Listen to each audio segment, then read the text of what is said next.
Bien le bonjour. Je suis intimement convaincu que l'épaisseur du portefeuille ne devrait pas définir la qualité de votre alimentation. Je vois ça au quotidien en consultation. Il y a beaucoup trop de personnes qui sont dans des situations précaires, qui manquent de moyens et qui, du coup, ont une alimentation qui n'est pas équilibrée. Aujourd'hui, je vais te dire quelque chose qui n'est peut-être pas très facile à entendre, parce qu'on entend très souvent l'inverse, mais je vais essayer de te prouver que manger équilibré, ça ne coûte pas plus cher, et parfois même bien au contraire. Et pour ça, je vais te donner 7 astuces toutes simples à mettre en place. Et on commence tout de suite. Le premier conseil que je vais te donner, mais qui est peut-être le plus important, c'est de changer ta façon de faire les courses et d'aller, dès que c'est possible, directement chez le producteur. Il y a plusieurs degrés pour faire ça. Parfois, tu peux directement aller à la ferme. Parfois, tu vas avoir des distributeurs aussi, que les producteurs ou les éleveurs mettent à ta disposition. Parfois, tu vas aussi avoir des lieux où plusieurs producteurs se regroupent et proposent leurs produits en un même point de vente. Tout ça, ça tient complètement la route tant que tu es directement en communication avec le producteur et qu'il n'y a pas d'intermédiaire entre les deux. Le premier intérêt de faire ça, c'est clairement l'intérêt sur ton budget. C'est beaucoup moins cher de faire tes courses directement chez le producteur plutôt qu'en grande surface. Imaginons que tu sois producteur d'avocats. Tu vas vendre tes avocats à quelqu'un dont la spécialité est de mettre les avocats sur des palettes. Cette personne dont la spécialité est de mettre des avocats sur des palettes va les vendre à un transporteur dont la spécialité est de transporter les aliments d'un point A à un point B. Ce transporteur va vendre les palettes d'avocats à des centrales de distribution dont la spécialité est de répartir les aliments dans différentes grandes surfaces. Et ensuite, ces centrales de distribution vont vendre les palettes d'avocats à des grandes surfaces. Dans cette histoire, on a le producteur, les palettes, le transporteur, la centrale, la grande surface. On a 5 intermédiaires entre l'avocat que tu produis et le consommateur final. Mais ces 5 intermédiaires, il faut bien qu'ils vivent. C'est leur métier de faire ça. Donc ils vont prendre à chaque fois leur commission, leur petit pourcentage sur la vente du produit. Donc ton avocat, il aura permis à 5 personnes de vivre avant d'arriver jusqu'au consommateur qui va le payer beaucoup plus cher. Si tu vends ton avocat directement au consommateur, tu as bien compris que tu vas pouvoir augmenter tes marges sans forcément faire exploser ton produit parce qu'entre les deux, tu n'auras pas 4 personnes à payer. Donc là, c'est très important que tu le comprennes. Moins la distance entre le producteur et toi est importante, moins le prix sera élevé. Et en plus de ça, en grande surface, tu vas payer d'autres choses. Tu vas payer le loyer du magasin, tu vas payer la marque, tu vas payer les employés de la grande surface, tu vas payer les charges de la grande surface. Bref, au bout du compte, tu auras payé ton avocat 2 ou 3 fois plus cher, alors que le producteur, au final, il n'aura rien touché de plus.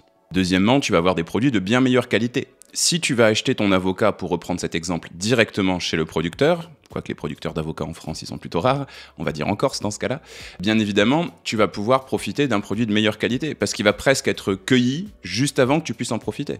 S'il y a 5-6 intermédiaires entre-temps, eh ben ces intermédiaires, le temps qu'ils fassent leur travail, ça prend du temps. Notamment le temps de transport, le temps de stockage, le temps de mise en rayon. Et forcément, ton avocat, il peut pas être cueilli parfaitement mûr. Surtout un avocat qui a un fruit hyper fragile, 2 ou 3 jours après, ce serait terminé. Donc forcément, tu vas avoir des produits qui sont cueillis beaucoup moins mûrs, donc qui ont nettement moins eu le temps d'aller chercher dans le sol tout ce qui est intéressant pour ta santé, les fibres, les vitamines, les minéraux. Donc au final, tu as un produit plus cher et moins riche en nutriments. Le troisième intérêt d'aller chez le producteur, c'est d'aller vraiment faire des lieux de consommation à taille humaine. Je trouve que c'est beaucoup plus agréable d'aller directement chez un petit producteur plutôt que d'aller en grande surface le vendredi soir en même temps que tout le monde avec des lumières fortes et de la musique beaucoup trop forte. Et puis, comme je le dis souvent, manger, c'est un acte politique. Moi, je préfère largement aller enrichir le petit producteur, le petit paysan au coin de ma rue, plutôt qu'aller donner mon argent à des énormes multinationales telles que Leclerc ou Carrefour. On a vu ça il y a quelques semaines avec les agriculteurs qui étaient dans la rue. À juste titre, si tu veux mon avis. Je te donne un exemple très précis. Tu vois ici à l'écran une capture d'écran d'œufs que tu peux acheter chez Carrefour. 3,95 € les 6 œufs bio. C'est beaucoup trop cher. En plus, on n'est pas sur des œufs de superbe qualité. C'est pas aussi bien que si tu vas directement chez le producteur. En ce qui me concerne, moi, je paye mes œufs 2,46 € les 6 œufs bio. C'est quelque chose que je vais chercher en revenant du travail chez un petit producteur. Ça me prend 30 secondes et ça me coûte nettement moins cher. Surtout que des œufs, j'ai tendance à en manger beaucoup. Donc à la fin du mois, la différence, elle est conséquente. Deuxième chose, pour que tu puisses payer tes produits de qualité beaucoup moins cher, c'est d'écouter le rythme des saisons. Tu le sais très certainement, en ce qui concerne en tout cas les fruits et les légumes, mais aussi les poissons parfois, certains aliments vont être beaucoup plus disponibles à certaines saisons si tu écoutes le rythme de la nature. Par exemple, les tomates, c'est plutôt en été et le raisin, c'est plutôt en automne, par exemple. Premièrement, si tu prends des produits de saison, ils sont beaucoup plus abondants parce que c'est la saison à laquelle ils poussent idéalement dans des conditions vraiment optimales pour les fruits et pour les légumes. Donc forcément, plus d'abondance, ça fait plus de produits disponibles, donc forcément l'offre est plus importante, donc les prix sont plus bas. En plus de ça, un fruit ou un légume qui pousse de saison, il va vraiment grandir dans des conditions optimales. On va pas avoir besoin de mettre trop d'interventions humaines, on va pas avoir besoin de mettre trop de produits chimiques à l'intérieur, ce qui est plutôt une bonne nouvelle, mais tout ça, ça coûte moins d'argent forcément, puisque en gros, il n'y a plus qu'à regarder le fruit et le légume pousser dans des conditions parfaites ou presque. C'est un peu idéal ce que je te dis là, mais je schématise, tu l'auras bien compris. Et donc forcément, moins d'interventions, moins d'infrastructures spécifiques, moins de produits à rajouter pendant la culture, c'est moins d'argent sur la facture finale. Et puis tu l'auras bien compris, les choses qui poussent de saison en France, elles n'ont pas besoin de venir de l'autre bout du monde, donc tu ne payes pas le prix du transport, et ça aussi, ça baisse le coût global de ton aliment. L'autre intérêt des produits de saison, c'est qu'ils ont bien meilleur goût. Et là, je vais pas te faire un dessin, une tomate ou une fraise qui a eu le temps de pousser en plein soleil, qui a eu le temps de prendre son temps, d'aller chercher dans le sol toutes les vitamines, les minéraux et l'eau dont elle a besoin pour bien grandir, va forcément te donner un produit avec un goût très intéressant. Je vais pas rentrer plus dans le détail, tu as peut-être déjà mangé des fraises hors saison ou des tomates hors saison, tu vois que ça n'a rien à voir avec des fraises ou des tomates consommées à la bonne saison. Bon, et puis bien évidemment, en parallèle de tout ça, tu l'auras bien compris, pour ta santé, c'est encore mieux, puisque le fruit pousse à la bonne saison, donc il aura le temps d'être beaucoup plus riche en vitamines et en minéraux, je te l'ai déjà expliqué.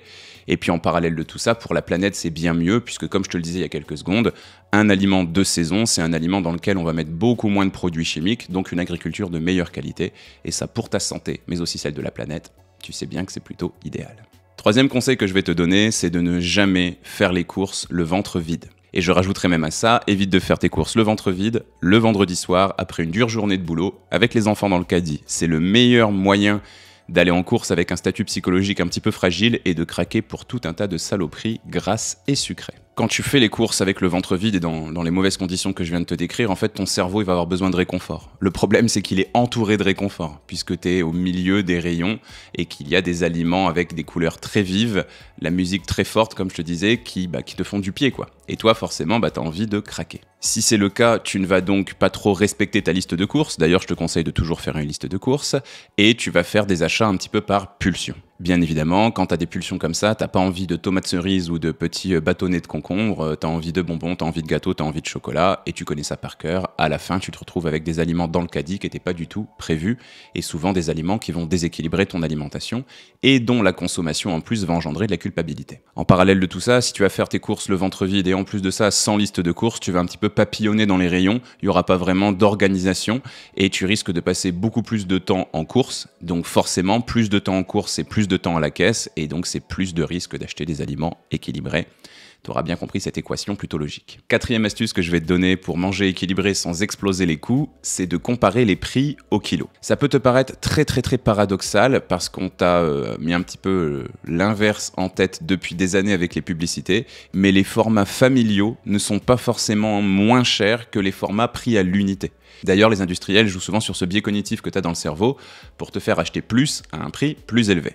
C'est notamment ce qui se passe pendant une période de l'année qu'on appelle les gros volumes. C'est souvent un piège. Donc si tu peux, essaye de comparer le prix de tes aliments au kilo, c'est systématiquement indiqué sur l'étiquette de prix, c'est obligatoire. Là, tu vas pouvoir me dire, ok, mais c'est une galère. Déjà que les courses, elles sont très longues, je vais peut-être pas faire ça à chaque fois. Je suis relativement d'accord avec toi, peut-être que tu peux le faire petit à petit, étape par étape, et le faire surtout pour des aliments que tu consommes très souvent. Si par exemple tous les matins tu as l'habitude de manger une pomme au petit déjeuner, ça peut être pas mal de vérifier ça chez les pommes.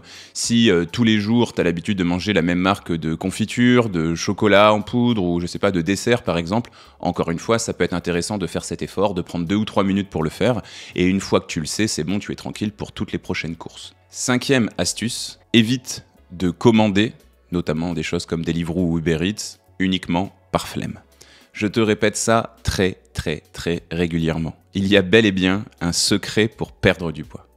Le secret pour perdre du poids, c'est l'organisation. Les patients que je vois en consultation se trompent trop souvent. Ils arrivent au cabinet en étant motivés, un petit peu comme s'ils devaient arrêter le tabac par exemple. Manger équilibré, c'est pas quelque chose qu'on doit arrêter de faire, c'est quelque chose qu'on doit continuer à faire mais qu'on doit faire mieux. Et le secret pour ça, James Clear, le spécialiste du changement des habitudes, te le dirait, ce n'est pas d'être motivé, c'est d'être organisé. Quelque chose que je répète aussi, c'est que pour moi, il n'y a aucun problème pour déséquilibrer ton alimentation de temps en temps si c'est connecté à un événement social qui en vaut le coup. Par exemple, être invité à un mariage, à un baptême ou ce genre de choses, tu vois. Tu vas passer un bon moment, tu vas passer un moment avec des proches, des amis, de la famille, tu vas lâcher un peu la pression éventuellement du travail, ça va te faire du bien. Comme je le dis très régulièrement, même si tu manges pas très équilibré, tu vas gagner des points de vie pour faire simple. Par contre, manger déséquilibré un mardi midi seul devant ta télé juste parce que tu as eu la flemme de cuisiner ou que t'as pas été assez organisé, là c'est dommage. Et c'est dommage parce que tu vas manger déséquilibré, mais en plus de ça, ça va engendrer derrière de la culpabilité. Et donc là, en fait, t'as perdu 2 fois. Donc essaye soit de faire des menus à la semaine. Si tu manques d'inspiration, je te rappelle que dans les programmes Le Nutri-Scope, je t'ai préparé 365 idées de menus à la journée. Ça fait plus de 1800 idées de repas, je crois. Donc il y a tout ce qu'il te faut, tu seras plus jamais à court d'idées de repas. Deuxième chose que tu peux faire, c'est essayer de toujours avoir un coup d'avance. Essaye toujours de savoir le midi ce que tu vas manger le soir et le soir ce que tu vas manger le lendemain midi. Comme ça libérera un petit peu de la place dans ton cerveau, la décision elle sera prise et ça laissera moins la possibilité de te détourner un petit peu de cet objectif et de prendre le risque de commander éventuellement. La troisième astuce, c'est ce qu'on utilise nous à la maison avec ma femme, c'est quelque chose qu'on appelle le placard de la honte. C'est d'avoir dans ton congélateur ou dans tes placards dans ta cuisine quelques aliments un petit peu de secours pour préparer des repas express. Je te donne un exemple, quelques œufs dans une poêle et une boîte de champignons de Paris, ça fait une omelette aux champignons en 3 minutes. Ou encore par exemple un bocal de pois chiches, quelques tomates, de la feta, une boîte de thon, ça fait une super salade en été et ça a pris 2 minutes à être préparé. Certes, c'est pas parfait, de toute façon aucun aliment n'est parfait, mais c'est beaucoup mieux que d'aller commander. 6e et avant-dernier conseil que je vais te donner, c'est de cuisiner des grosses quantités. Et là, je vais te raconter une petite histoire, c'est quelque chose que j'explique très souvent à mes patients en consultation, mais aussi dans tous les parcours qu'il y a sur le site lenutriscope.fr, c'est ce que j'appelle l'invité mystère. À partir d'aujourd'hui, il y a un invité mystère qui vient de prendre place au sein de ton foyer. Vous étiez 2, vous êtes 3, vous étiez 4, vous êtes 5, tu étais seul, vous êtes 2 à partir de maintenant. Cet invité mystère, c'est le toi du futur. C'est ce qui va te permettre de cuisiner systématiquement, dès que tu fais à manger, au moins une portion supplémentaire. Systématiquement. Tu ne te prends même pas la tête à te poser la question. S'il le faut, et c'est ce qu'on a fait nous à la maison, tu poses 3 assiettes sur le plan de travail si vous êtes que 2, afin de vraiment prendre ce réflexe de cuisiner une portion supplémentaire. Soit cette portion supplémentaire, tu vas la manger le lendemain ou le soir même, et comme ça le repas, il est déjà prêt. Ou soit si tu ne la consommes pas, tu peux la mettre au frigo ou au congélateur afin de la manger plus tard. C'est un petit peu comme si tu faisais un rayon surgelé chez toi. Et comme ça, les jours où tu as un petit peu la flemme, où tu manques de temps, tu manques d'idées, tu manques d'inspiration, peu importe, et tu sais qu'il t'attend une petite portion d'un plat équilibré dans ton congèle. Crois-moi que ce sont de toutes petites astuces comme ça du quotidien qui font grandement la différence sur ton poids. Arrête de vouloir tout bouleverser, arrête de vouloir tout changer, arrête d'être motivé comme je te disais, et à l'inverse, sois plutôt organisé. Elle est là la clé. Dernier conseil que je vais te donner, c'est de limiter le gaspillage alimentaire et de réutiliser les restes. Le gaspillage alimentaire, il faut que tu saches que c'est un vrai fléau pour la planète, mais aussi pour ton portefeuille. On estime qu'un Français gaspille à peu près 600 € de nourriture à l'année.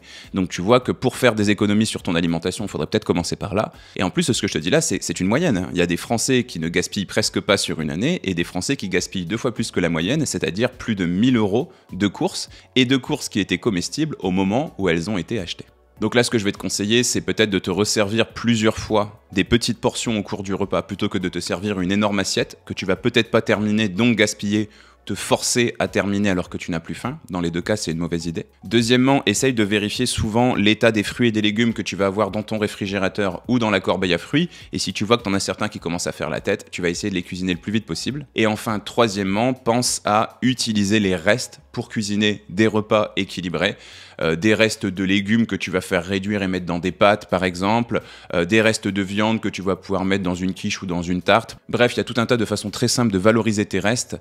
Il faut juste encore une fois que tu sois un petit peu organisé, que tu y réfléchisses un petit peu en amont et que tu te dises qu'il n'y a pas de petites économies, même des toutes petites portions, tu peux les réutiliser pour des apéritifs, pour des entrées, pour des choses comme ça. Si la question du budget pour manger équilibré est quelque chose de très important pour toi, c'est quelque chose que j'aborde en profondeur dans tous les programmes qu'il y a sur le site lenutriscope.fr. Donc si tu veux apprendre à manger équilibré à ton rythme, sans prendre de pilules miracles, sans faire de régime et sans te ruiner, va sur le site lenutriscope.fr, tu verras, j'ai fait des programmes spéciaux pour les hommes, pour les femmes et pour les femmes ménopausées. En attendant, si la vidéo elle t'a plu, je t'invite à laisser un like, à me le dire en commentaire ou à t'abonner à la chaîne si c'est pas encore fait. Moi je te retrouve ici 2 fois par semaine et sur n'importe lequel de mes réseaux sociaux tous les jours. Salut!